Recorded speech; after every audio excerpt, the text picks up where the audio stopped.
Saya kan udah nyumbang dari dulu ya. Dari sejak Nabi awal dakwah juga saya udah orang pertama nih bareng Khadijah, 2 orang nih. Ceweknya Khadijah, cowoknya Abu Bakar. 2 orang ini habis-habisan nih untuk dakwah Nabi nih.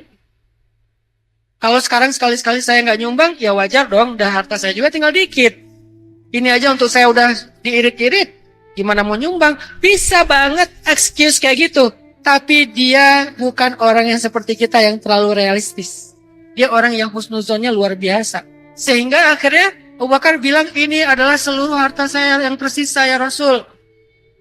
Kata Rasul, terus apa yang kau tinggalkan untuk keluargamu? Kata Abu Bakar, aku tinggalkan Allah dan Rasulnya.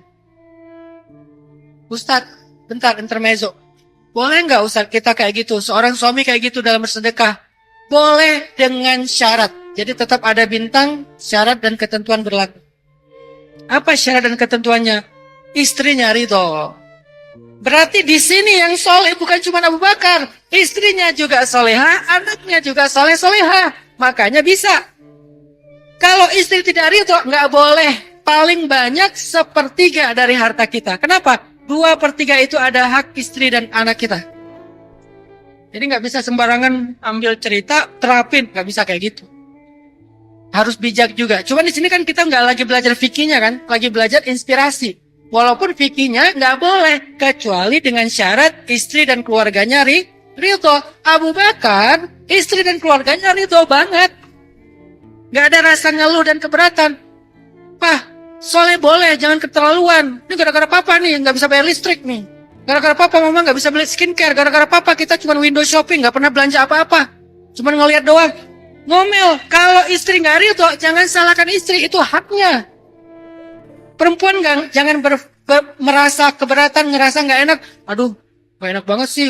Nawarinnya sedekah lagi. Masa aku bilang enggak? Kan itu kayak kufur banget gitu kan? Enggak, itu hak kalian. Kalian boleh bilang iya, boleh bilang enggak. Tapi kalau kalian ingin mendapatkan kemuliaannya keluarga Abu Bakar, kalian tahu pilihannya. Tapi ini bukan kewajiban, ini pilihan. Namanya juga amal sunnah. Yang wajib itu zakat, itu nggak perlu minta izin. Yang wajib itu zakat kalau dalam urusan harta. Yang wajib itu misalnya haji kalau dalam urusan ibadah. Yang wajib itu sholat kalau dalam urusan ritual harian. Yang sunnah, maka ada porsinya. Tapi dalam cerita ini, keluarga Abu Bakar itu adalah semuanya orang-orang istimewa. Aku tinggalkan Allah dan Rasulnya. Umar langsung bener ya. Gak bisa ngalahin Abu Bakar. Memang saya ngasih lebih banyak. Tapi Abu Bakar berkorban lebih banyak. Walaupun ngasihnya lebih sedikit. Kenapa mereka bisa kayak gitu teman-teman? Karena husnuzon kepada Allah. Sehingga Allah memberikan apa yang mereka harapkan. Pertanyaannya, kok sampai miskin Ustadz Abu Bakar? Katanya diganti berlipat-lipat. Karena Abu Bakar tidak berharap digantinya di dunia. Kalau Abu Bakar berharap digantinya dalam bentuk materi, Allah ganti kok. Cuman hebatnya lagi, Abu Bakar udahlah ngasih semuanya, pengen digantinya nanti aja di akhirat, bukan di dunia. Beda sama kita. Level kita yang pertama adalah ngasihnya sedikit. Udah ngasih sedikit, minta besok dibalikin. Itu kita banget tuh. Abu Bakar udah ngasihnya banyak, ya Allah, saya nggak mau diganti dengan dunia. Ganti aja di akhirat, karena saya lebih butuh di sana daripada sekarang. Sekarang mah yang penting bisa makan, bisa hidup, udah cukup. Nggak perlu lebih-lebih. Tapi di sana karena abadi, kekal, saya butuh banyak. Please, jangan diganti sekarang. Kalau Abu Bakar berharap diberikan gantinya sekarang, Allah kasih. Ada yang bahkan nggak berharap aja Allah kasih sebagai ujian. Siapa dia? Abdurrahman bin Auf. Sedekahnya banyak. Sekali Abdurrahman sedekah, ketika Nabi wafat, masing-masing istri Nabi dikasih bekal sama Abdurrahman, karena kan Nabi itu nggak punya warisan. Miskin Ustaz, enggak, kaya. Tetapi SOP para Nabi, ini udah jadi standar operasional prosedur ya. Para Nabi itu tidak boleh mewariskan harta. Karena kalau dia mewariskan harta, orang akan mengatakan dia menjadi Nabi untuk menjadi orang kaya. Nabi punya tanah yang luas berhektar-hektar di daerah Fadak. Nabi punya harta walaupun nggak sebanyak Abdurrahman. Tetapi semua itu setelah Nabi wafat, diambil ke Baitul Mal dan dibagikan kepada kaum muslimin. Sehingga istri dan anak-anak Nabi mendapat bagian sama dengan kaum muslimin. Ini hanya untuk Nabi ya. Yang lain nggak berlaku. Karena fikih Nabi beda dengan fikih kita. Sehingga ketika Nabi wafat, istri Nabi nggak punya harta, nggak punya bekal apa-apa. Susah. Maka sebagai bentuk rasa ingin memuliakan keluarga Nabi, Abdurrahman bin Auf memberikan bekal kepada setiap istri Nabi. Satu orang berapa coba? 21 miliar. Kalau dikonversikan dengan rupiah. Satu orang 21 miliar. Dan itu belum apa-apa dari harta Abdurrahman bin Auf. Kalau ngasih itu banyak banget. Pernah Abdurrahman bin Auf mau menyumbangkan hartanya, dia bawa tuh. Kata Aisyah, sekali Abdurrahman datang membawa hartanya, kami pikir itu adalah pasukan perang. Hartanya itu dibawa oleh ribuan ekor onta. Ontanya aja udah mahal, apalagi di atas onta, ribuan onta. Dia bawa tuh. Ribuan onta ini masing-masing dibawa oleh budak-budak yang banyak, oleh pekerja yang banyak, sehingga kesannya itu kayak pasukan perang yang mau menyerang kota Madinah. Itulah Abdurrahman bin Auf. Kenapa dia menyumbang sebanyak itu? Pengennya habis. Ya Allah, pengen habis. Gak habis-habis ini. Tapi datang lagi sampai Abdurrahman nangis gara-gara kaya. Aneh kan? Kita nangis gara-gara miskin, dia nangis gara-gara aduh kok kaya sih? Abdurrahman, astagfirullah, kenapa sih kamu kayak gelisah banget? Ya kaya soalnya. Kaya gelisah. Coba bayangin kelas kayak gitulah yang Allah kasih banyak, kasih terus karena Allah tahu nggak masalah buat dia. Kekayaan nggak akan jadi ujian buat dia mah. Memang diuji tetapi nggak akan jadi ujian. Habis lagi, sumbangin lagi, sama kayak Utsman. Ada beberapa sahabat yang memang terkenalnya kayak gitu. Utsman, Abdurrahman, Sa'ad bin Mu'az. Ini orang-orang yang kaya raya tapi nggak habis-habis. Tapi mereka nggak pernah merasa lebih beruntung daripada yang miskin seperti Bilal, Ibnu Mas'ud, Abu Bakar yang udah jatuh miskin juga nggak pernah. Makanya saya nggak setuju ya dengan istilah berbagi dengan mereka yang kurang beruntung. Saya nggak setuju. Itu banyak artis-artis kalau bikin acara bagi-bagi sama anak yatim sama fakir miskin, bahasanya alhamdulillah hari ini bisa berbagi dengan mereka yang kurang beruntung. Emangnya untung dan rugi itu dihitung dari harta? Enggak. Untung rugi itu bukan dari harta. Harta itu hanya masalah nasib. Bisa jadi orang yang miskin terkadang lebih beruntung daripada orang kaya. Kenapa? Saya kenal dua orang yang satu miskin, satu kaya, tapi menurut saya lebih beruntung si miskin. Si miskin ini setiap hari bisa makan bareng dengan keluarganya. Sambil makan mereka bisa ngobrol. Mungkin nggak di restoran, di rumah, tapi ngobrol. Bercanda, ngobrol. Mirip banget dengan film film Indonesia tuh yang orang kaya baru ya. Yang kata bapaknya uang banyak, gak cukup, sedikit cukup gitu kan. Bisa ngobrol, bisa tanya kamu gimana di sekolah, kamu di kampus kayak gimana, kamu lagi karya apa sekarang. Bercanda, makan malam bareng, walaupun ikan dibagi-bagi. Sedangkan satu lagi keluarga kaya yang saya kenal, mereka makan bareng juga, tapi di restoran. Cuman gak bisa ngobrol. Kenapa? Ibunya sibuk dengan HP sosialita, ayahnya punya HP 2 karena bisnis, anaknya masing-masing HP-nya satu-satu dan mereka sibuk semuanya gini. Yang pesen makanan, ayahnya. Kak, kamu pesan apa? Ikut aja, terserah. Ini lihat dulu menunya. Udah itu aja. Sibuk semuanya. Ini nih gak happy nih. Buat saya, kasihan banget ya.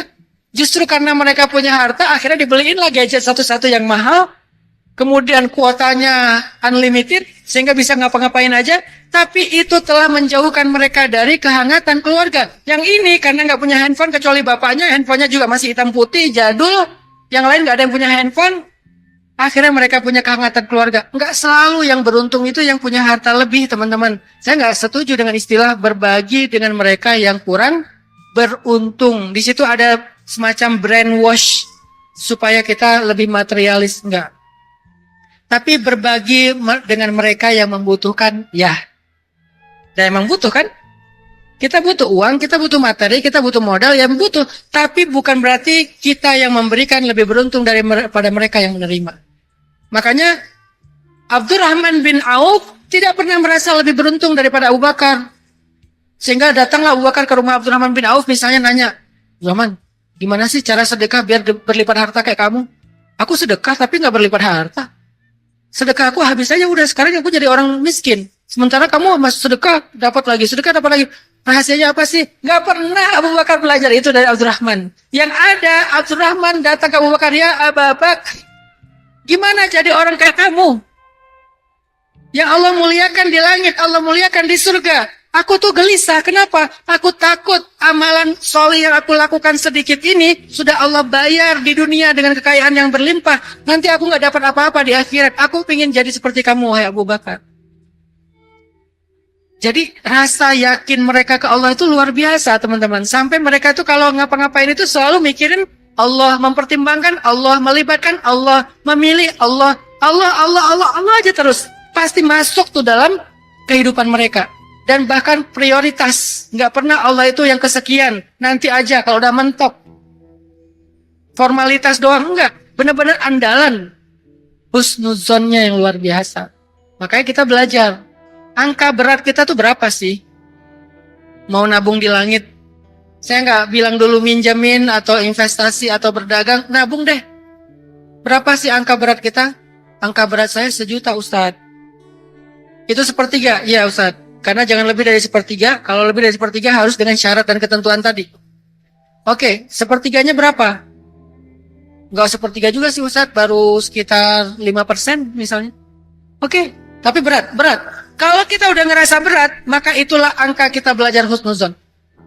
Ada yang beratnya 500.000, ada yang beratnya 100.000, ada yang beratnya 50.000. 50.000, aduh, 1 lembar nih. Gede lagi lembarannya. Ini kalau dipakai belanja bisa 2 hari makan sekeluarga. Gimana ya? Ya udah deh, coba bismillah. Ada rasa berat tuh. Disitulah kita belajar husnuzon sama Allah. Belajar melihat keajaiban dari Allah. Selama kita bijak. Jangan semuanya dulu seperti Abu Bakar. Kita nggak mampu nanti. Malah nanti komplain. Karena Abu Bakar tidak berharap dibalikin di dunia. Kalau kita kan tadi. Ya Allah. Saya kemarin ngasih 3 juta. Semua gaji saya habis. Istri saya minta cerai. Ini gara-gara kita siap, keluarga nggak siap. Siapa yang salah? Bukan istri. Dia punya hak untuk menuntut itu. Kan hak dia dinafkahi. Kecuali dia ridho. Kalau dia nggak ridho, kita nggak punya hak untuk menghabiskan semuanya. Kita harus bertanya kepada dia. Karena harta kita, harta dia juga. Udah jadi bareng nih. Sejak kita halal. Jadi, berikan dulu yang berat, tetapi masih angkanya wajar. Berat tapi wajar. Jangan wajar tapi ringan. Yang selama ini kan wajar ringan. 10.000. 5.000. 2.000. Ada orang 2.000 aja berat. Siapa? Kadang-kadang kita mau bayar parkir. Ya kan? Kalau di cancel 10.000 ringan. Di parkir 2.000 berat. Ini nih salah paham. Kita pikir bayar parkir itu hanya bayar jasa. Kalau niat kita bayar parkir itu membantu orang yang udah punya ikhtiar bekerja, nggak jadi pengemis, nggak jadi kriminal, maka 2.000 itu sedekah. Kenapa sih saya ngasih uang parkir 5.000? Tapi nggak saya ngasih sedekah 10.000? Padahal parkir itu juga sedekah. Kalau kita niat untuk membantu dia, bahkan itu lebih baik. Kenapa? Kita mendukung orang yang mau menjadi produktif, mau menafkahi keluarga, mau mandiri, tidak meminta-minta, tidak menjadi beban bagi orang lain. Kita dukung orang kayak gitu. Itulah sedekah yang paling baik, produktif. Bukan hanya yang namanya sedekah itu di canceling masjid, yang mana sedekah itu transfer ke sebuah yayasan. Itu ya, tetapi sedekah kepada orang yang sedang berikhtiar, itu jauh lebih dibutuhkan hari ini. Jadi kalau bayar parkir nih, keluar dari GOR, ada 5.000, ada 2.000, ada 500. Kalau motor 500 nggak apa-apa kali ya. Kan motor. Kalau kita hargai jasanya, mungkin kita akan berhitung. Padahal menghargai jasanya juga harusnya kita udah menghargai lebih. Tapi ya oke lah. Menghargai jasanya kan dia nggak ngapa-ngapain. Saya parkir sendiri tadi, keluarnya juga nggak ditarikin, saya tarik sendiri. Dia cuma jagain doang di gerbang. Neduh lagi tuh. Sambil main game. Jadi kayak jasanya apa? Udahlah 500 aja. Kalau kita menghargai jasa 500, 1.000. Tapi kalau kita ingin bersedekah karena mensupport kebaikan, pengen sedekah 5.000. Gak usah, saya sedekah ke masjid aja. Kenapa? Apakah kalau ke dia sedekah kita sia-sia? Enggak. Innamal a'malu binniyat. Bukan kepada siapa kita berikan, apa niat kita. Bisa jadi kita sedekahin ke dia, bermanfaatnya luar biasa. Coba bayangin, orang ini punya anak. Saya orang yang pernah kayak gitu soalnya. Anak dari seorang ayah yang miskin. Setiap kali ayah saya pulang ke rumah, karena tukang pangkas tuh. Kalau ayah saya pulang ke rumah, saya selalu nunggu depan pintu. Nih jam pulang nih, jam segini nih. Pas suara sepeda ontel, karena kita nggak punya motor, sepeda ontel, ada suara sepeda lagi diparkirin di depan rumah. Wah, ayah pulang, ayah pulang. Saya waktu itu masih umur sekitar 4 tahun, 5 tahun lah ya. Begitu dia buka pintu, langsung saya peluk kakinya. Mana martabak, mana martabak, mana martabak. Aduh, ayah lupa, belum beli martabak. Nggak mau, nggak boleh masuk, nggak boleh masuk. Akhirnya dia keluar lagi cari martabak. Sehingga sampai saat ini, kalau saya melihat ada seorang ayah pejuang dimanapun, apakah dia jualan di kaki lima, apakah dia tukang parkir, apapun profesinya, selama dia ayah pejuang, saya selalu membayangkan ada anak seperti saya di rumahnya. Yang butuh uang sekolah, yang butuh uang makan, yang butuh uang jajan, yang butuh uang. Karena jajan buat anak kecil itu happiness, walaupun murah. Jangan dianggap sia-sia banget sih dipakai untuk jajan, uang sedekah saya. Enggak, itu happiness. Kita memberikan support untuk orang bahagia. Niatkan kayak gitu, sehingga angka 2.000, 5.000 jadi kecil, lebih kecil daripada ketika kita, lebih ringan daripada ketika kita memberikannya ke tempat yang lain. Kita latihan. Berapa kita yakinnya sama Allah? Lalu berapa kita mulai agak ragu? Coba push the limit. Saya agak kurang tenang kalau ngasihnya 100.000, Ustaz, kasih 100.000 biar tenang. Sampai akhirnya hilang rasa ragu. Wa may yuqashuha nafsi fa ulaika humul muflihun. Siapa yang sudah dibebaskan dari sifat kikir kepada Allah, itulah orang yang sukses, orang yang beruntung. Bahasanya beruntung lagi tuh, bukan rugi. Bukan kalimatnya bukan sukses juga sih, beruntung. Arti untung dapat lebih. Siapa yang dibebaskan dari sifat kikir kepada Allah, kikir kepada Allah, udah bebas, nggak ada lagi sifat kikir kepada Allah. Kalau sedekah, udah sedekah aja. Walaupun tetap ada fikih bijaksananya, tapi angkanya angka yang bukan biasa. Wajar, tapi berat. Jangan udah wajar, ringan pula angka sedekah kita. Nah ini belajar husnuzon sama Allah teman-teman. Latihan. Berharap kepada Allah yang baik. Berprasangka Allah pasti ngasih yang baik. Kenapa? Nanti teman-teman kapan-kapan belajar deh tentang Asmaul Husna. Salah satu di antara sifat Allah itu ada yang namanya Rahman. Dan yang kedua, Rauf. Tahu nggak arti Rahman itu apa? Rahman itu artinya pengasih. Apa arti pengasih? Banyak orang Indonesia memahami pengasih itu artinya suka ngasih. Bukan. Pengasih itu artinya gampang kasihan. Kalau penyayang baru ngasih. Kalau kasihan itu pengasih. Jadi pengasih dan penyayang gampang kasihan akhirnya ngasih. Makanya Ar-Rahman Ar-Rahim. Maha pengasih lagi maha penyayang. Kasihan ya, bantuin deh. Kasihan ya, tolongin deh. Itu namanya pengasih dan penyayang. Kalau penyayang aja, nolongin, tapi nggak kasihan. Kalau pengasih aja, kasihan ya, tapi nggak dibantu. Pengasih doang. Allah pengasih dan penyayang. Udahlah kasihan, bantuin. Makanya Allah punya nama Ar-Rahman, yang maha pengasih. Maksudnya Allah itu mudah sekali kasihan sama hambanya. Lebih daripada seorang ibu yang mudah kasihan kepada anaknya. Atau ayah yang kasihan kepada anaknya. Biasanya beda nih. Kalau ayah dia dekatnya sama putrinya. Kalau ibu sama putranya. Walaupun dua-duanya sayang. Kalau anaknya minta ini, aduh nggak tega ya, kasihan, ya udah kasih aja. Anaknya lagi tidur pulas, mau dibangunin, kasihan ya udah biarin aja dulu tidur sebentar lagi. Anaknya nangis, aduh kasihan ya nangis, ya udah kasih aja. Walaupun terkadang jadi nggak bijak, tetapi yang kita ambil di sini adalah betapa pengasihnya ayah dan ibu kepada anak-anak mereka. Saking kasihannya kepada anak, mereka rela berkorban supaya anaknya mendapatkan hidup yang layak. Coba kalau lagi hujan-hujanan naik motor sama ayah. Sementara di motor itu cuma ada satu jas hujan. Siapa yang memakai jas hujan? Ayah, Ustadz. Enggak, anaknya yang pakai jas hujan. Walaupun ayahnya kedinginan, walaupun ayahnya basah, nggak apa-apa. Yang penting anak itu hangat. Yang penting anak nggak basah, kedinginan. Itu ayah banget. Ibu apalagi? Di rumah makan, yang bagus-bagus dikasih ke anaknya, yang bagus-bagus kasih ke suaminya. Ibunya sisa. Kenapa kok mau berkorban? Saking pengasih. Tapi tahukah kita, Allah jauh lebih pengasih daripada ayah dan ibu kepada anaknya. Jauh lebih pengasih. Jadi nggak mungkin Allah mau nyakitin kita tuh nggak mungkin. Allah tuh ngeprank kita tuh nggak mungkin.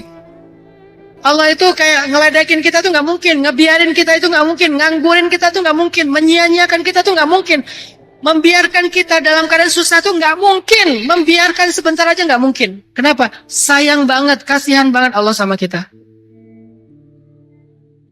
Saking kasihannya Allah sama kita, ketika kita bikin dosa, kita belum ngetuk pintu langit, Allah udah buka pintu rahmat dan pintu ampunan. Allah panggil, Qul ya ibadiyalladzina asrafu ala anfusihim. Wahai hamba-hambaku yang banyak dosa, yang melakukan dosa sampai melampaui batas. Wahai hamba-hambaku, masih dipanggil dengan panggilan sayang, walaupun kita dosanya banyak. Allah bisa aja mengatakan, Qul ya usad, Qul ya muznib. Wahai pendosa, wahai ahli maksiat. Bisa kayak gitu. Tapi enggak, saking pengasihnya Allah masih manggil kita, wahai hambaku. Hamba itu kayak ayah manggil, ya bunayya, wahai anakku tersayang. Masih manggil panggilan sayang loh. Padahal kita banyak dosa. Dan dosanya di hadapan Allah lagi. Nggak nganggap Allah banget kalau lagi bikin dosa tuh. Seolah-olah Allah nggak ngeliat, nggak nganggap. Tapi Allah masih nunggu nih. Sebulan bikin dosa, belum taubat. Setahun bikin dosa, belum taubat. Dari Ramadan ke Ramadan, Allah tunggu dari Jumat ke Jumat dulu nih. Atau harian, Allah tunggu malam hari tuh. Malam hari, sepertiga malam terakhir, Allah tunggu. Siangnya kita berbuat dosa, Allah tunggu di malam hari. Siapa tahu nanti malam dia taubat. Pas malamnya kita nggak taubat, Allah datangin. Kata Nabi, setiap malam Allah turun ke langit dunia, lalu memanggil hamba-hambanya. Hal min taib. Wahai hamba-hambaku yang punya dosa, ada yang mau taubat? Aku udah ada di sini nih. Coba bayangin, yang butuh siapa sih?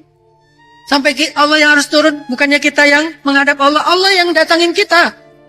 Nanya, sepertiga malam terakhir, hal min taib. Ada yang butuh ampunan? Ada yang pengen bertaubat? Sini-sini, pasti aku ampuni. Hal min zihajah. Ada yang butuh bantuan? Sini aku bantu. Sepertiga malam, gak datang kitanya, gak bangun. Hari pertama, hari kedua, hari ketujuh, Allah tunggu dari Jumat. Hari Jumat mudah-mudahan dia datang. Gak datang juga. Allah tunggu di Ramadan setahun sekali. Mudah-mudahan Ramadan dia bertaubat. Karena momentumnya bagus nih, vibes-nya dapat. Gak taubat juga. Ramadan dia malah ngewarung. Cari warung-warung yang terpalnya tertutup tapi di bawah banyak kaki. Ternyata di situ lagi nyiapin takjil. Sekalian nyoba-nyoba. Ramadan gak taubat juga. Oh, mudah-mudahan pas nanti dia ada rezeki, dikasih rezeki, gak taubat juga. Oh, mungkin pas dikasih ujian gak taubat juga. Nunggu Allah bertahun-tahun. Kita taubat, Allah nunggu. Padahal yang bikin dosa kita, yang butuh kita, tapi Allah nunggu. Nungguin, bukain pintu rahmat, manggil lagi, wahai hambaku, dipanggil terus.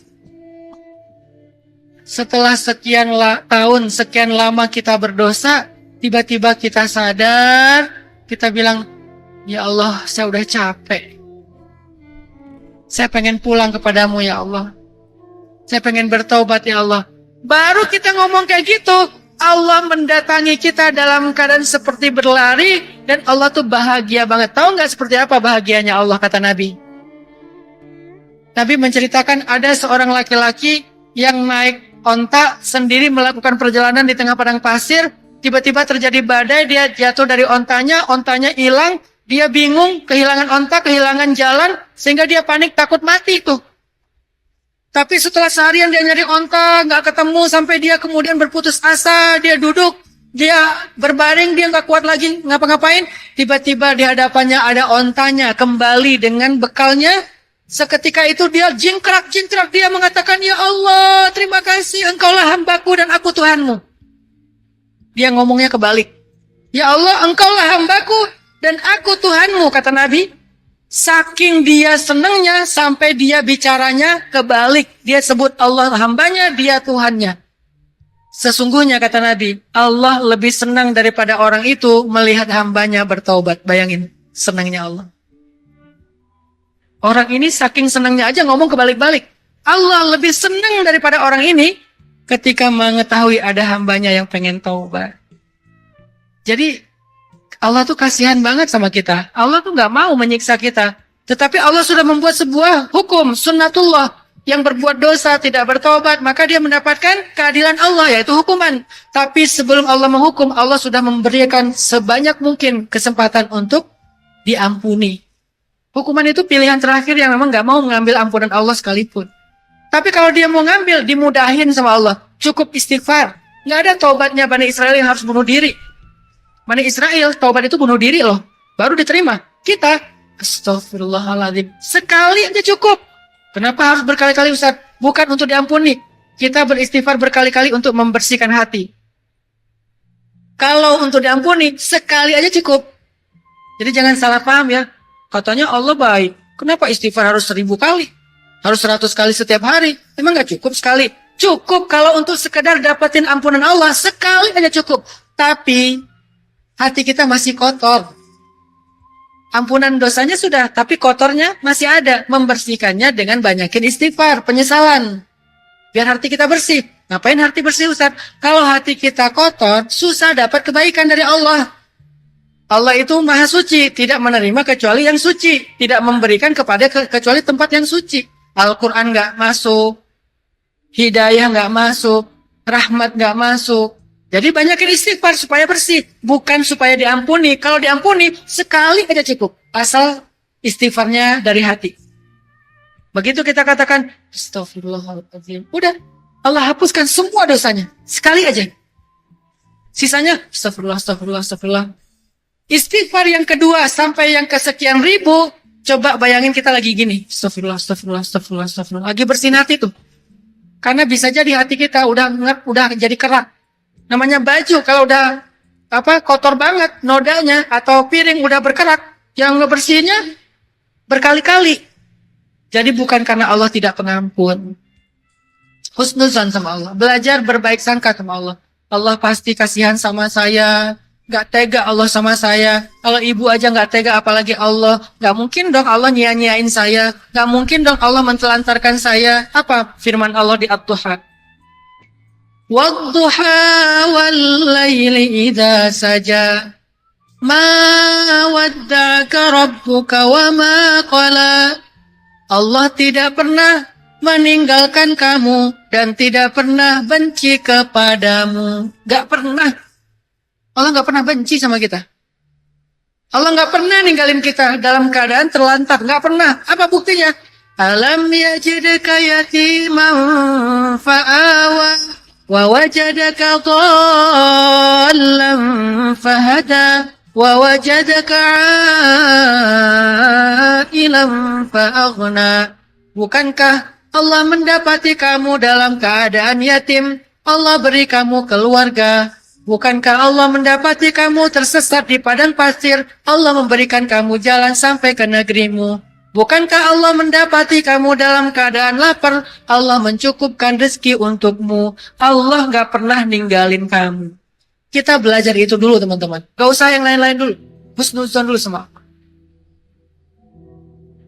Barulah nanti berlaku apa yang disampaikan oleh Nabi dalam hadis qudsi. Ana inda dhanni abdi bi. Aku tergantung prasangka hambaku kepadaku. Allah itu tergantung prasangka kita. Berbaik sangka aja. Nggak usah sebelum berdoa nih. Karena doa itu luar biasa juga, dahsyat. Tapi sebelum kita ngomongin doa, ngomongin amalan-amalan yang istimewa, ngomongin penjemput rezeki, dan seterusnya, nomor satu, as-thiqah billah, husnuzon billah, berbaik sangka dan percaya kepada Allah. Itulah nomor satu. Ngapain kita berdoa tapi kita masih ragu? Orang yang berdoa dengan yakin dan husnuzon, doanya itu benar-benar silah, senjata. Senjata banget tuh doa. Arti senjata apa? Bisa diandalkan. Makanya kenapa Nabi bilang doa itu senjatanya orang yang beriman? Maksudnya apa? Seolah-olah kalau kita lagi perang, menghadapi musuh, biar kita selamat, kita butuh senjata dong. Senjata kita apa? Pertama, senjata kita tombak. Kedua, panah. Ketiga, pedang. Keempat, perisai. Itu senjata. Termasuk baju besi. Semua itu senjata. Sehingga kita bisa mengalahkan musuh dan bisa selamat dalam peperangan. Maka, kalau hidup kita itu serumit peperangan, semengerikan peperangan, seberesiko peperangan, semengancam peperangan, maka ada satu senjata yang paling ampuh untuk selamat dari peperangan hidup, yaitu doa.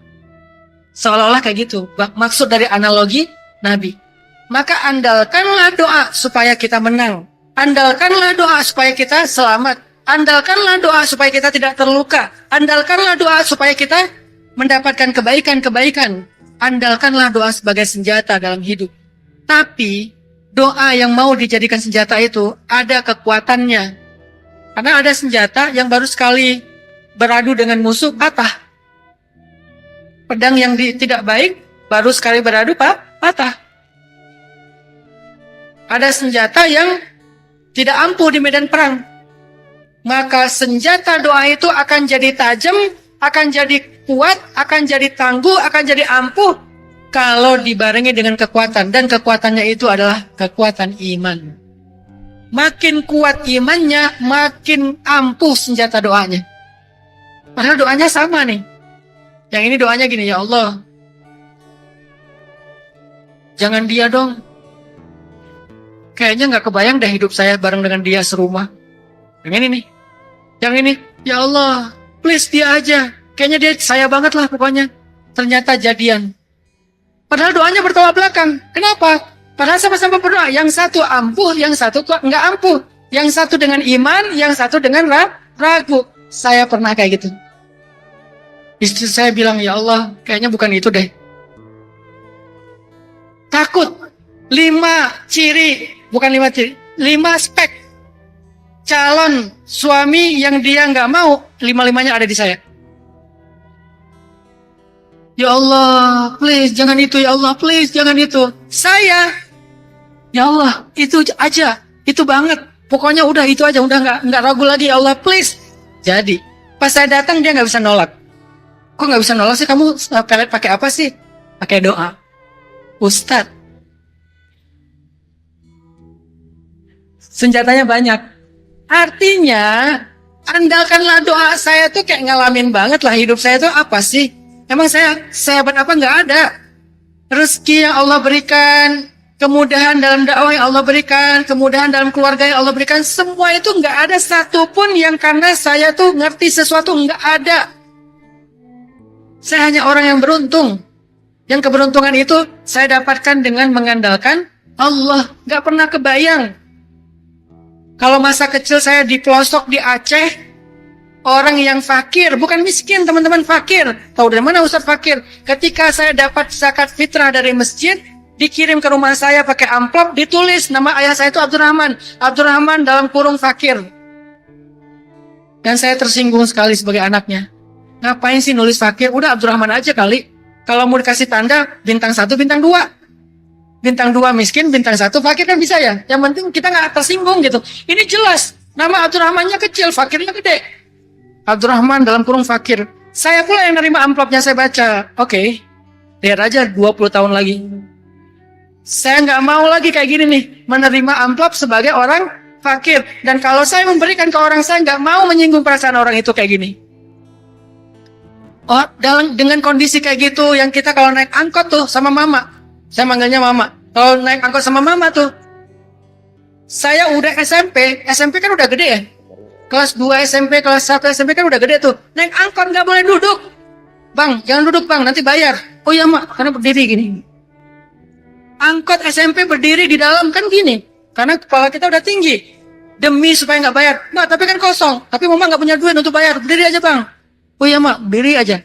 Sampai saking seringnya ibu saya ribut sama supir angkot. Saya punya cita-cita.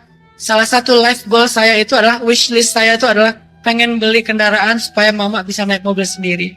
Qadarullah, mama meninggal dalam musibah tsunami. Saya masih kuliah di Mesir. Akhirnya saya ingin mengganti itu dengan kendaraan di akhirat. Saya harus hafal Al-Quran supaya punya kendaraan untuk orang tua.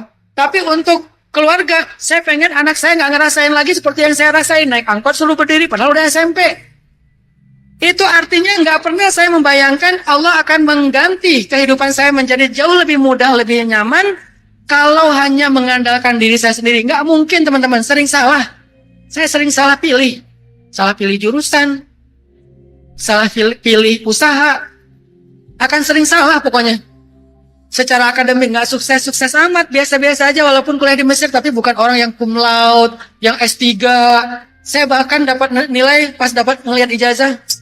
Jadi apa dengan ijazah kayak gini ya? Nggak bisa ngandelin diri sendiri. Satu-satunya yang membuat saya ada di titik ini, walaupun ini biasa aja dibandingkan beberapa orang yang sukses di hadapan saya, tapi saya merasa udah lebih baik daripada masa lalu saya, karena Allah, bukan karena saya. Karena Allah itu dengan cara apa Ustaz? Satu, doa ibu, doa ayah, doa istri, doa anak, doa guru, doa saya. Doa saya itu yang kesekian. Nomor satu, doa ibu, doa ayah, doa istri. Makanya jangan berpikir ketika cowok-cowok sukses, itu karena kalian. Emangnya kalian bisa kayak gitu sebelum menikah? Kan enggak kan? Kalian bisa sukses setelah menikah, berarti ada yang beda nih. Apa bedanya? Dulu kalian berdoa sendiri. Bisa jadi doa kalian lama, sampai ke langit. Kenapa? Berat dengan dosa. Dan cenderung laki-laki lebih banyak dosa daripada perempuan. Sehingga akhirnya setelah menikah, kenapa kok mudah sekali rezeki, karir, jabatan, segala macam kok dimudahin? Karena ada yang diam-diam mendukung kalian, tidak secara langsung, tetapi di atas sajadah, yaitu doanya yang tidak ada hijab dengan Allah. Doa siapa? Ibu kita, ayah kita, istri kita, anak kita, guru kita. Baru yang keenam mungkin kalau nggak ada yang lain juga nih, kita. Intinya sih doa. Tetap aja doa. Makanya saya katakan doa itu emang dahsyat sih. Dengan syarat yakin. Yakin di dalam hati. Gak pernah terbayangkan saya kuliah di luar negeri, gak ada beasiswa, berangkat gak punya modal, gak bawa uang 1 rupiah pun bisa selamat. Sementara teman-teman saya, anak pengusaha, anak anggota dewan, anak pejabat, orang kaya, beasiswa, berangkat tenang mereka. Kalau nggak beasiswa, bapaknya ngirim. Tiap bulan dikirimin. Kalau dikirimin tuh mereka pergi ke ATM, saya ngeliatin mereka kalau pergi ke ATM, kan ATM tinggal narik konversi dari rupiah ke pon Mesir ya. Mereka ngambil. Saya ngeliatin aja, enak ya. Mereka tiap bulan tuh ke ATM ngambil, ke ATM ngambil. Saya bukan dikirimin, ngirimin. Mending mana? Dikirimin atau ngirimin? Ngirimin. Artinya lebih dong. Mereka dikirimin, saya ngirimin. Saya setiap bulan nanya, Mak, butuh apa Mak? Udah mau Ramadan nih Bang. Kita di rumah selalu ngerepotin tetangga minta es batu. Mama kayaknya butuh kulkas yang kecil juga gak apa-apa. Ya udah Mak, berapa harga kulkas? Waktu itu 1.300.000. Kirim 1.300.000. Beli kulkas. Mak butuh apa Mak? Nggak enak setiap kamu telepon, Mama ngerepotin tetangga. Karena teleponnya ke rumah tetangga. Dulu nggak ada handphone. Bisa nggak pasang telepon di rumah kita? Bulanannya berapa Mak? Ya sekitar 200.000 lah. Ya udah Mak, pasang aja. Pasang. Mak butuh apa Mak? Adik kamu tuh mau lulus, butuh biaya, udah 2 bulan nggak bayar uang sekolah. Kenapa Mama nggak ngomong? Nggak enak kamu ngirim-ngirim terus. Ya udah kirim. Enak dikirimin atau ngirimin? Ya pasti enak ngirimin. Padahal berangkatnya saya sangat prihatin nggak punya apa-apa. Dan yang lebih dahsyatnya lagi, saya berangkat sendiri nggak punya modal, pulang bertiga. Yang kaya-kaya beasiswa berangkat sendiri, pulang sendiri. Kita yang susah berangkat sendiri, pulang bertiga. Sama siapa Ustaz? Sama istri dan anak. Nikah di sana, Allah karuniai anak, pulang bertiga. Jadi saya pikir, apa ya ini rahasianya ya? Kok gini ya? Ngandalin saya nggak banget deh. Udahlah nggak dapat beasiswa. Di sana juga biasa-biasa aja. Apa ya? Oh ternyata doa ibu, doa ayah yang tadi itu terakhir doa sendiri. Setelah menikah lebih dahsyat karena ada dua lagi yang berdoa, yaitu istri dan anak. Anak kita mungkin polos ya, namanya anak kecil gitu. Ya Allah, mudahkanlah pekerjaan Baba. Kan mereka manggilnya Baba. Mudahkanlah pekerjaan Baba. Tapi justru kepolosan itulah yang membuat doa mereka dahsyat karena mereka belum punya dosa. Kita nggak pernah sadar kan betapa anak kita itu mendukung kita. Jadi jangan sombong ngerasa ayah ini yang paling berjasa di rumah tangga ini. Ayah nyari nafkah siang dan malam bla bla bla bla bla. Sehingga ketika pulang ke rumah harus jadi raja.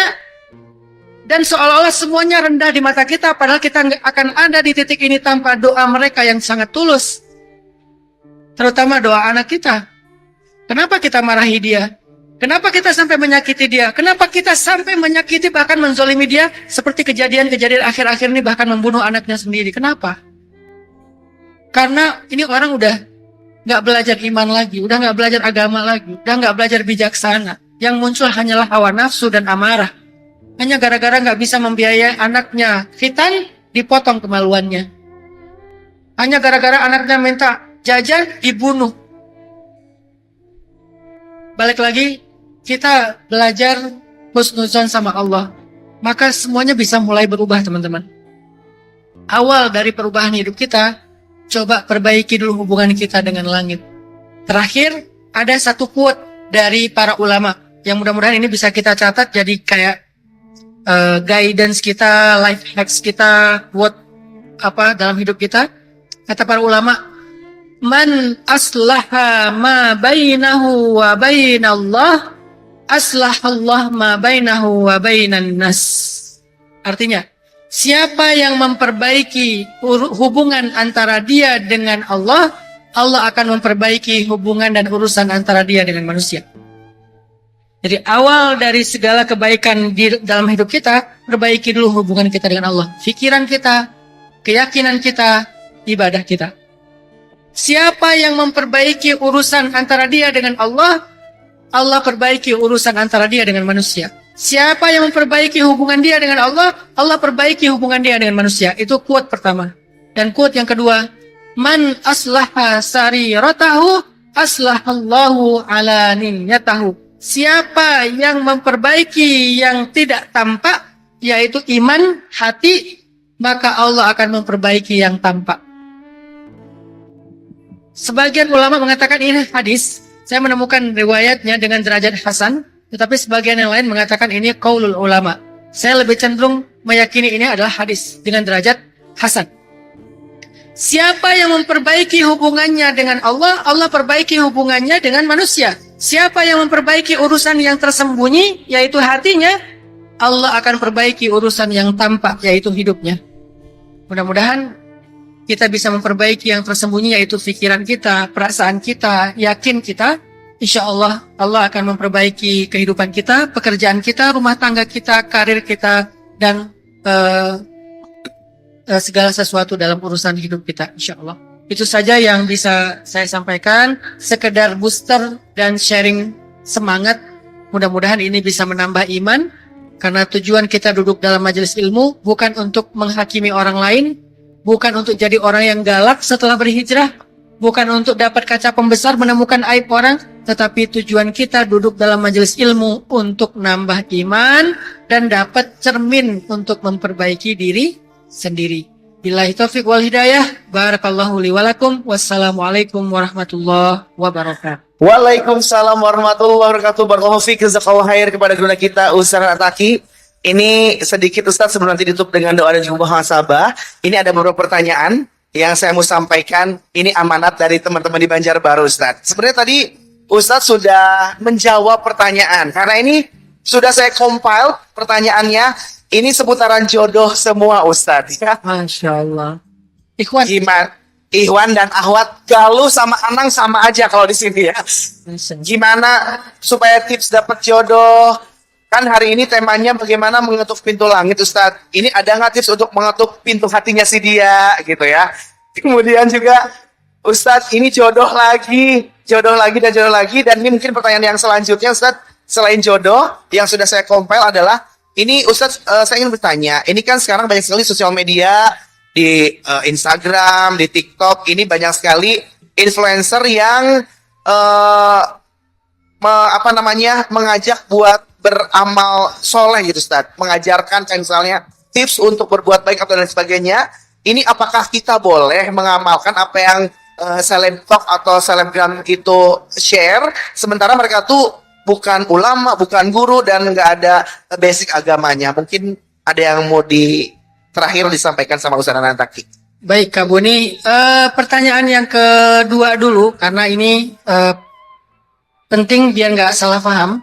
Nabi pernah bilang, ambillah kebaikan walaupun keluar dari mulut seorang budak Habasyah.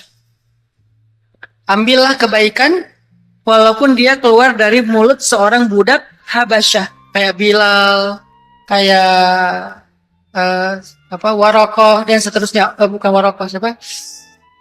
Ada orang-orang yang jadi budak-budaknya orang Arab Mekah dari Habasyah yang dianggap hina, yang dianggap rendah, yang nggak didengar ucapannya. Tapi kalau itu kebaikan, kata Nabi, ambil. Walaupun dari budak, apalagi dari orang merdeka, apalagi dari orang yang baik. Ada niat baik untuk men-share kebaikan. Ambil kalau itu kebaikan. Tapi kalau kita ragu, ini benar nggak ya? Maka pakai ayat yang lain. Fas'alu ahla dzikri in kuntum la ta'lamun. Tanya ke ulama kalau kalian tidak mengerti, kan gitu kan? Kalau kita yakin ini sebuah kebenaran dan kebaikan yang umum, misalnya ngajak sholat, kan nggak mungkin lagi kita nanya, benar nggak ya ini pertanyaan ajakannya? Ya iyalah, ngajak sholat, ngajak sedekah, ngajak bantu orang lain, kan itu umum ya, kebaikan-kebaikan umum, cuman dengan bahasa yang kadang-kadang membuat kita ngeklik gitu. How to say-nya yang beda, tapi substansinya sama. Kebaikan yang kita semua yakin itu adalah benar, maka terimalah, walaupun dari mulut budak Habasyah. Tapi kalau dia ngajak kepada sesuatu yang secara fikih kita agak-agak ragu nih, gampang, tanya kepada ulama. Kalau kata ulama benar, ya udah ikuti. Sesederhana itu. Jadi ada ungkapan, jangan lihat apa yang dikatakan, jangan lihat siapa yang mengatakan. Itu kan ungkapan lama ya. Ternyata masih berlaku sih kayak gitu juga. Kemudian pertanyaan pertama, gimana cara ngetuk pintu hati dia? Kita tidak akan pernah bisa mengetuk pintu hati seseorang. Karena hati seseorang itu ada di dalam jemarinya Allah. Berarti yang bisa mengetuk pintu hati seseorang hanyalah Allah. Sehingga kalau kita ingin hatinya terketuk, ketuklah pintu langit. Nanti Allah yang akan mengetuk pintu hatinya. Jadi jangan caper kepada orangnya, caperlah kepada pemilik hatinya. Caper ke orangnya gimana? Pura-pura WA nyasar. Sering nge-like like pertama di postingannya, komen pertama, nge-repost rutin istiqomah.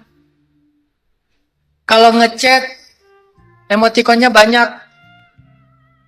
Kata-katanya itu hurufnya double-double. Makasih sampai 100. Kenapa? Karena caper.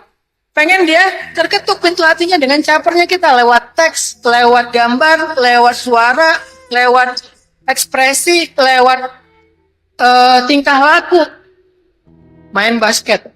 Tadinya biasa aja. Main futsal. Tadinya biasa aja. Pas dia lewat langsung, wah ngegolin. Padahal gawang sendiri. Saking capernya. Saking capernya tuh pengen perform yang terbaik, performance terbaik. Saking capernya. Sekarang kita ralat ya. Jangan caper kepada dia, tapi caperlah kepada pemilik hatinya. Kenapa? Karena kita nggak akan pernah bisa mengetuk hati seseorang. Hati orang itu ada di antara jemarinya Allah, kata Nabi. Maka hanya Allah yang bisa mengetuk hatinya. Caranya, caperlah ke Allah. Cara caper ke Allah gimana? Bukan ngirim emoticon. Bukan ngirim WA dengan I yang banyak. Bukan dengan overacting. Cara caper ke Allah, perbaiki hubungan dengan Allah. Balik lagi ke life hacks tadi. Siapa yang memperbaiki hubungan dengan Allah, Allah perbaiki hubungan dengan manusia. Aku pengen dapat hubungan baik dengan dia. Baikin dulu pemiliknya. Aku pengen dia berkesan sama aku. Bikin dulu berkesan pemiliknya. Aku pengen dekat sama dia. Deketin dulu pemiliknya. Pemiliknya bukan ayahnya, bukan ibunya, tetapi Robnya. Karena bisa jadi ayah ibunya justru yang menghalangi kita, ya. Tapi kalau Allah sudah mendukung kita, nggak ada yang bisa menghalangi. Belajar dari siapa jomblonya sahabat? Julaibib. Belajar dari Ali dan Fatimah, cinta dalam diam. Mereka semuanya mengandalkan Allah, tidak mengandalkan caper-caperan. Itu cara mengetuk hati si dia. Caperlah ke langit. Gimana cara caper yang lebih konkret besar? Lagi ngecengin nih. Ngecengin apa? Lagi PDKT. Lagi nargetin. Wah, itu tuh yang duduk di pojok misalnya. Pojok mana entah, nggak tahu. Yang duduk di pojok. Ya Allah, pengen ngetuk hatinya, pengen buat dia berkesan, pengen dekat sama dia. Oh, caranya caper ke langit, dekat sama langit. Mulai sekarang saya akan perbaiki ibadah saya. Sholat, wah, ribuan rakaat. Oh. Wah, terus saja sholatnya. Banyakin sholat sunnah, terutama sholat sunnah muqayyad. Tahajud, duha, ba'diyah, qabliyah. Kalau masih ngerasa kurang dengan yang muqayyad, tambah yang mutlak. Salat mutlak itu tidak ada batas rakaat, berapa aja, tapi beresin dulu yang muqayyad. 20 rakaat, 100 rakaat, 200 rakaat. Banyakin, caper, atraktif ke langit. Zikir. Subhanallah, subhanallah. Lagi di motor, lagi di mobil. Full zikir, kenapa? Lagi caper ke langit. Baru kemudian ungkapin perasaan kita. Ke siapa? Ke langit, bukan ke dia. Jangan mengungkapkan perasaan ke dia. Kalau ditolak, hina. Kecuali kita yakin diterima, ya. Kalau masih kayak gambling, janganlah. Kita nggak akan berani ketemu lagi. Sampai tua tuh malunya tuh. Mending pastiin dulu lah. Pastiin dulu. Makanya kita ungkapin perasaannya ke langit. Ya Allah, aku tuh nggak ada perasaan kecuali karena Engkau. Curhat-curhat sama Allah tuh ngomong tuh yang indah. Aku tahu ini perasaan belum layak, belum pantas, karena belum halal. Tapi aku nggak bisa ngelupain dia, ya Allah. Bantu aku, ya Allah, untuk bisa mendapatkan dia atau mendapatkan yang lebih baik dari dia. Kalau bisa sih dia. Kadang-kadang kita sok tahu banget ya. Karena Allah lebih tahu yang terbaik buat kita. Kalau bisa sih dia, ya Allah. Nggak tahu aku bisa bahagia nggak dengan yang lain ya. Kalau dia sih insya Allah. Padahal lagi ngomong ke Allah tuh. Merasa lebih tahu. Ngomong-ngomong. Curhat sama Allah. Ungkapin perasaan kita. Ya Allah, apakah boleh aku mencintainya? Kalau boleh, maka halalkan kami. Kalau nggak boleh, maka berikan aku pengganti yang lebih baik. Minta, ungkapin, curhat, munajat. Seperti Nabi Zakaria, seperti Nabi Ibrahim. Walaupun temanya berbeda, tapi sama-sama munajat. Maka itulah cara terbaik mengetuk hatinya. Boleh sebut nama Ustadz? Boleh. Karena ada dalilnya. Dulu ada tabi'in berdoa di depan rukun Yamani Ka'bah, menyebutkan nama perempuan yang dia inginkan.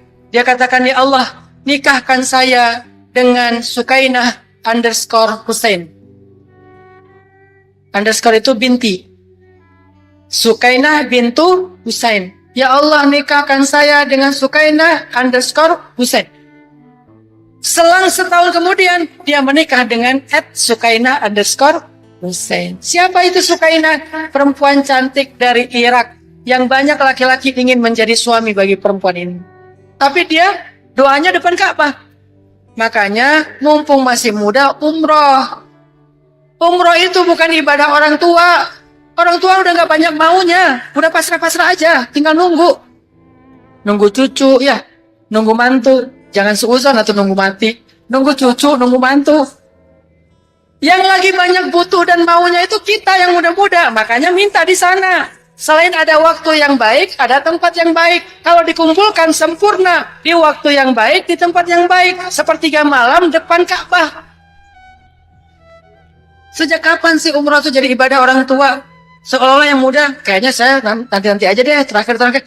Umroh itu bukan kita mau melakukan sebuah ritual. Kita ada butuh, ada perlu, makanya umroh. Saya ngerasa banyak banget keajaiban muncul setelah umroh. Ya Allah, beri saya anak pertama perempuan kalau boleh. Yang lembut. Saya pengen dia anaknya pemalu. Nanti saya kasih dia nama Aisyah. Istri saya hamil. Anak pertama perempuan, Aisyah. Ya Allah, pengen anak yang kedua. Kalau bisa perempuan lagi. Rambutnya keriting. Kalau bisa dia cinta dengan masjid. Nanti saya kasih nama Maryam. Kalau mudah-mudahan dia punya nasib seperti Sayyidah Maryam, menjaga kehormatan. Istri saya hamil lagi. Lahir nggak ada yang bantuin. Seperti Sayyidah Maryam ngelahirin Isa, nggak ada yang bantuin. Saya jadi bidan. Tutup. Tarik nafas, buang pelan-pelan. Tarik nafas, udah keluar nih. Tarik. Alhamdulillah. Selamat. Sekarang paling dekat sama saya. Kenapa? Wajah pertama yang dia lihat di dunia itu wajah bapaknya. Oh ini yang pertama saya. Akrab sama saya. Maryam. Ya Allah, udah punya 2 anak perempuan, pengen yang laki-laki. Tapi pengennya lembut. Dan kalau bisa gondrong. Sampai gede. Kalau ada sekolah yang melarang dia gondrong, ganti sekolah. Makanya saya bikin sekolah rimba Indonesia dengan tagline, di sini boleh panjang rambut. Karena banyak sekolah kan nggak boleh panjang rambut ya. Padahal Nabi itu rambutnya gondrong. Yang penting rapi. Nggak jorok, nggak acak-acakan. Yang penting rapi. Kan rambut Nabi gondrong. Makanya di kita boleh gondrong. Akhirnya pada gondrong. Tapi rapi ya, pakai minyak ya, pakai parfum ya. Akhirnya lah, istri saya hamil lagi. Saya kasih nama Yahya, ya Allah, seperti nama Nabiullah Yahya. Alhamdulillah laki-laki, lembut, Yahya. Ya Allah, pengen ada satu perempuan, tapi Aceh banget. Karena ini 3 anak beda-beda, belum ada yang Aceh. Pengen yang Aceh banget, apa? Matanya kayak saya, dekok. Karena orang Aceh itu rata-rata matanya dekok. Matanya dekok. Pokoknya yang Aceh banget lah ya Allah, tapi cewek. Nanti saya kasih nama dia Muti'ah. Muti'ah itu artinya perempuan yang taat. Bahasa Acehnya Mutia. Dari bahasa Arab Muti'ah. Istri saya hamil. Mutia. Ya Allah, pengen yang laki. Banyak banget pengennya ya. Makanya saya sering umroh karena pengennya banyak. Ya Allah, pengen yang laki satu lagi. Tapi kali ini jangan yang lembut, yang agak-agak atraktif. Kalau bisa jangan gondrong, rambutnya ke atas. Nanti saya kasih dia nama kesatria Turki, namanya Ertugrul Gazi. Lahir cowok, Ertugrul Gazi. Senangnya itu reok, barongsai, pedang, tanya ke Kak Buni. Wah, kayak atraktif aja. Wah, main kuda. Kalau udah berkuda di stable saya, nggak mau turun. Kalau kakaknya senangnya ngelukis, senangnya seni. Kalau adiknya senangnya, wah, kakaknya dipukul-pukulin. Wah, ini begini berarti doa tuh. Sampai ada doa yang saya nggak berani baca di depan Ka'bah, takut dikabulkan. Ini bukan saking saya hebat, bukan. Saking percayanya doa itu pasti dikabul. Sampai saya angkat tangan, nggak jadi, ya Allah. Kenapa? Saya kalau dikabulkan, rame nih. Nggak jadi deh. Saking percayanya sampai gitu. Pernah nggak berdoa kadang-kadang takut dikabulkan? Itu berarti beriman banget tuh.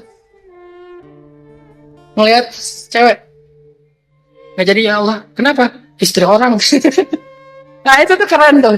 Berarti dia udah soleh banget tuh. Saking percayanya nggak jadi berdoa. Masa istri orang mau didoain? Jangan tuh. Intinya pesan moralnya di sini adalah ketuklah pintu hatinya dengan cara caper ke langit. Bukan caper sama orangnya. Sehingga nggak ada yang namanya pacaran, nggak ada yang namanya caper, PDKT. Semuanya dikembalikan kepada Allah Subhanahu Wa Taala. Itu kan. Alhamdulillah teman-teman di Banjarnegara sudah dijawab semua ya. Ini mohon maaf pertanyaannya hanya 2 karena waktu yang terbatas. Dan kita akan tutup untuk acara Tabligh Akbar Pemuda Banjarbaru bersama gurunda kami Ustaz Ataki ini dengan doa dan muhasabah. Untuk itu pada gurunda Ustaz kami persilahkan. A'udzu billahi minasy syaithanir rajim. Bismillahirrahmanirrahim. Alhamdulillahi rabbil alamin. Hamdan yuwafi ni'amahu wa yukafi'u mazidah. Ya Rabbana lakal hamdu kama yanbaghi li jalali wajhikal karim wa 'azimi sultanik. اللهم صل وسلم وبارك على سيدنا محمد وعلى آله وأصحابه أجمعين. اللهم إليك أسلمنا، اللهم إليك أسلمنا، اللهم إليك أسلمنا، وإليك أنبنا، وعليك توكلنا، وبك خاصمنا، يا حي يا قيوم، يا حي يا قيوم، برحمتك نستغيث، أصلح لنا شأننا كله ولا تكلنا إلى أنفسنا طرفة عين. Duhai Allah, segala puji bagimu atas nikmat yang Engkau berikan kepada kami hari ini, ya Allah. Hari ini kami mendapatkan nikmat ilmu, nikmat untuk bisa memperbaharui iman di dalam majlis yang kami harapkan mendapatkan rahmat-Mu. Hari ini kami belajar ayat-ayat-Mu, hadis-hadis Nabi-Mu, kisah-kisah teladan dari orang-orang solih di antara hamba-Mu. Maka ya Allah, jadikanlah setiap ilmu dan nasihat yang kami dengar hari ini menambah iman kami kepadamu.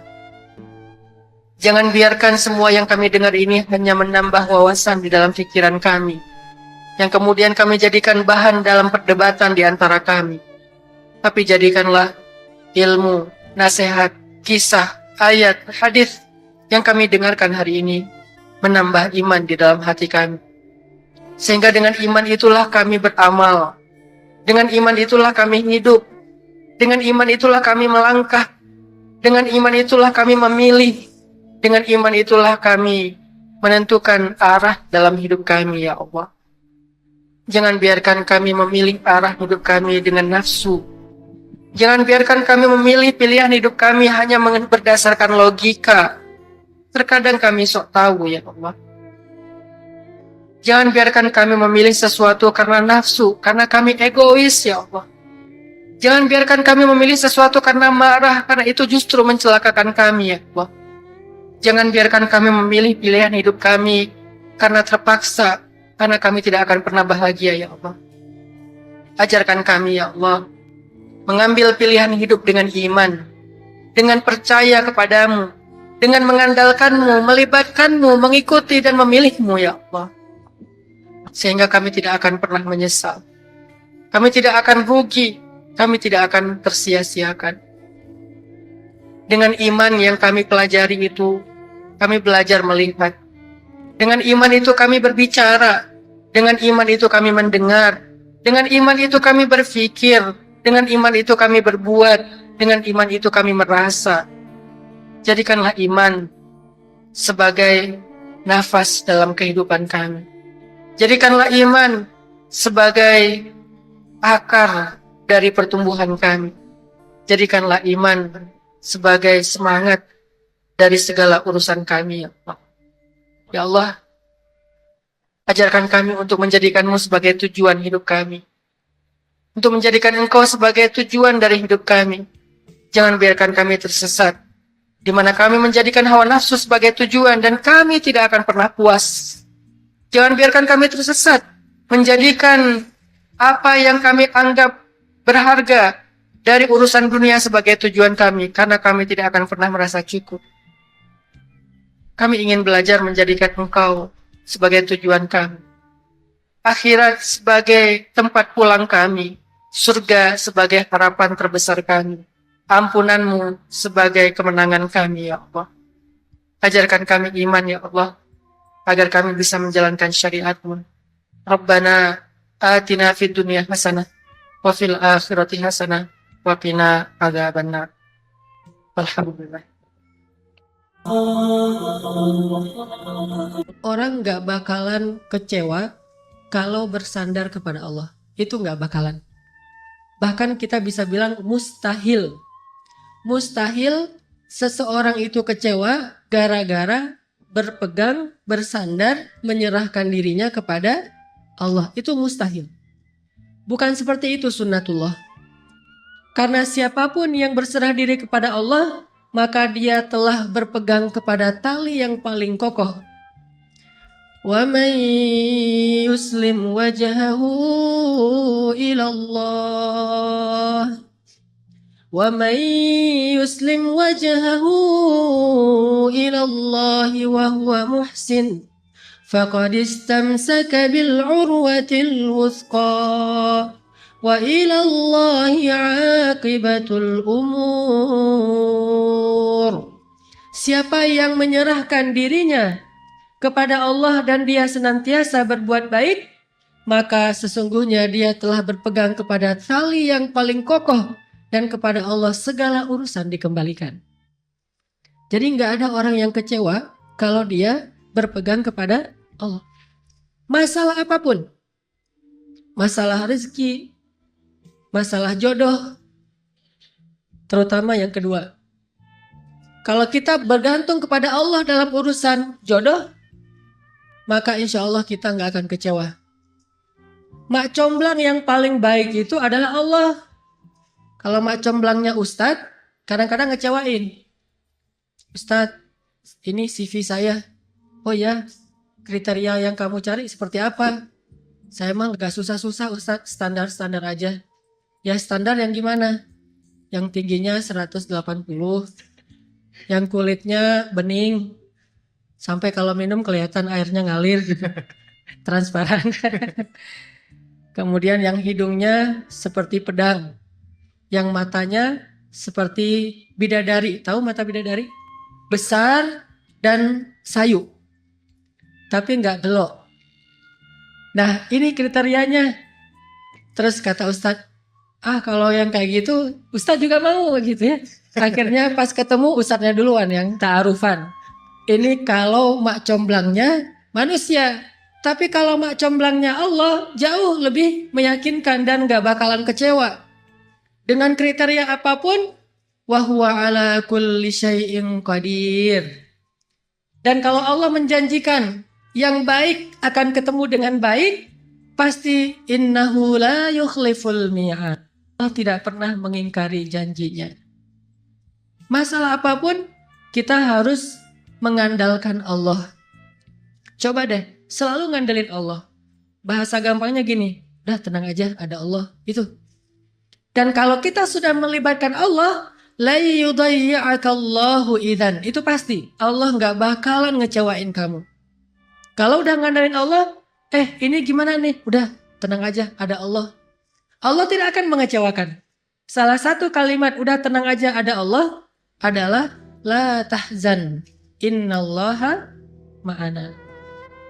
Kalau kita ada teman lagi galau gitu, terus kita bilang, la tahzan innallaha ma'ana. Kalau bahasa kita, woles bro, tenang aja ada Allah. Santai bro, karena ada Allah. Itu bahasa Arabnya la tahzan innallaha ma'ana. Andalin Allah dalam masalah kita. Ada masalah apapun, serahin aja sama Allah. Bismillah, la haula wala quwata illa billah. Bahkan kadang-kadang hanya dengan berzikir la haula wala quwata illa billah, Allah kasih keajaiban yang luar biasa. Karena setelah seseorang bersandar kepada Allah, la yudayya'anallahu idzan. Pasti Allah enggak akan ngecewain. Pasti Allah enggak akan ngecewain.